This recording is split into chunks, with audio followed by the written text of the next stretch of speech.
Aniya na ang mga dagkong balita karong adlaw sa One Mindanao. Unom ka classroom sa usa ka tulunghaan sa Misamis Oriental nasunog.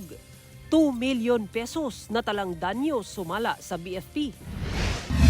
53 anyos nga amahan nga giingong nag-treasure hunting sulod sa iyang balay sa General Santos City, patay humanawad-an og ginhawa, ilawom sa bangag nga 40 feet ang gilawmon.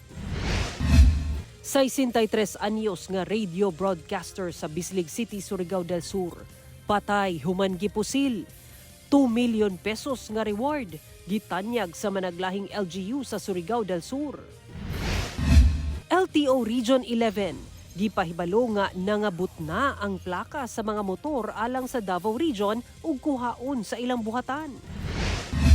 Og bida karon ang tulo ka grade 12 students nga babae nga miuli sa napunitang pitaka nga dunay sulod nga 30,000 pesos.